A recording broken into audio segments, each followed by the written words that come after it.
And the other is a Reza Chainblade build that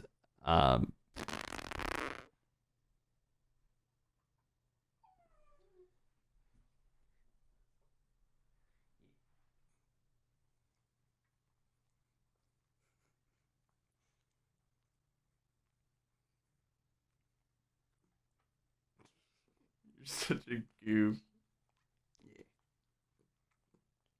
Yeah, your breath stinks. What's going on, everybody? It's Rev, and welcome back to another Dauntless video. In today's video, I got two builds for y'all for the Chainblades. We got a Reza build and a Torgadoro build. We'll be going over the Torgadoro build. However, the Reza Chainblade build, I know it's y'all's favorite, so we're gonna put it down in the description, and you can use either one of those. So let's just get right into it. Now that we're here in the game, let's take a peek at all the cells that are within this build for the Scorching Agonies, aka the Torgadoro Chainblades. The cell that is most important for activating a lot of our cells, we have +3 Discipline, which gives us a little bit of crit percentage, which is a little bit of damage, and keeps our HP at 50%. We have +3 Rage Hunter, which is the only instance of Rage Hunter that we have. Just a nice little addition of damage, but you can use this Rage Hunter cell to do whatever you want. If you want like +3 Berserker, I would recommend that. I personally like Berserker a lot, but it does lower your health, and if you're a lower power boost, you might not want it. So this is a little bit more of like a universal cell that I think will benefit most players. So we got Reaper's Dance as the special. We got Serrated Blades and the Inferno's Fangs for the bond on these. Let me hide this really fast so y'all can see it. Reaper's Dance, strongest special for the Chainblades in the game.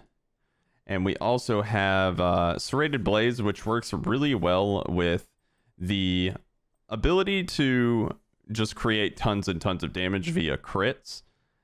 And the Hellion Chainblades will also the Hellion Chainblades unique effect will also be able to crit there for a lot of extra damage. So there's a little bit of a discrepancy between, oh man, why aren't you playing, you know, a radiant weapon? It's Umbral Escalation.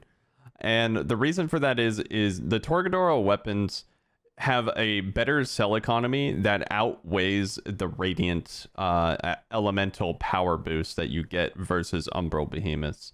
Not only do you not get them all the time versus the other behemoths that aren't Umbral, you are also just using a weaker set of Chainblades that also have +3 Cunning, and Cunning overall by itself is not very good until you start taking into account other things that modify your crits, like Virulent Impact from the Lightning Escalation. And so overall, you're just going to perform better with Hellion or Torgadoro weapons over the Reza weapons. And you might be thinking, well, Revvy, yesterday you released a Reza sword build. Why did you do that?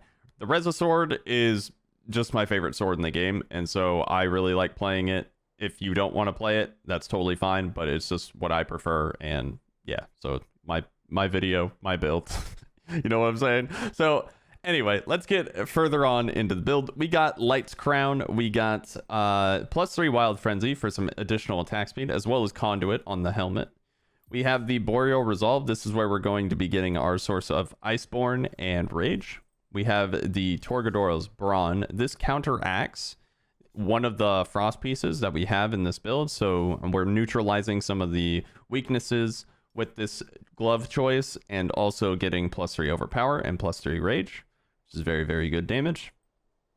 We have the Boreal March, which is going to round out our Iceborne to +6, and Wild Frenzy for some additional attack speed. We're going to proc that Serrated Blades just a little bit more. We got Drask's Eye for the Lantern. We got the Tap, 30% extra damage.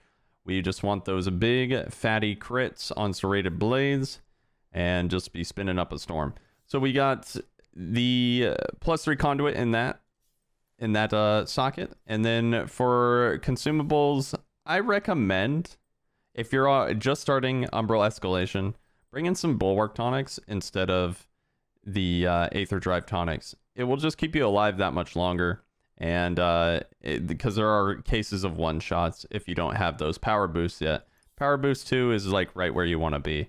And then you can kind of switch back. If you're not using tonics, you don't really need to worry about it. But we have an overall build of +6 Conduit, +6 Iceborne, +6 Overpower, +6 Rage, +6 Wild Frenzy, +3 Discipline, and +3 Rage Hunter. Again, this Rage Hunter can be subbed out for Berserker for more additional damage. You'll get better performance off of Berserker, but from like a more general use, like to cater to every single player, you can't go wrong with +3 Rage Hunter.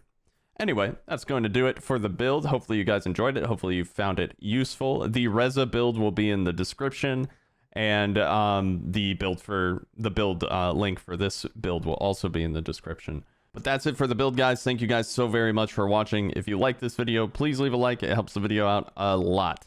If you want to further support the channel, you can subscribe and use creator code Revvy in the Dauntless in-game store or the Epic Games Store. You can check me out on Twitch. You can hit me up on Twitter. I've been doing a lot of Hunt Pass stuff over there on Twitter and just, you know, sharing screenshots and blah, blah, blah. Keeps you in the loop. Anyway, all that stuff will be in the description. Thank you guys again so very much for watching, and I will see you on the Shattered Isles.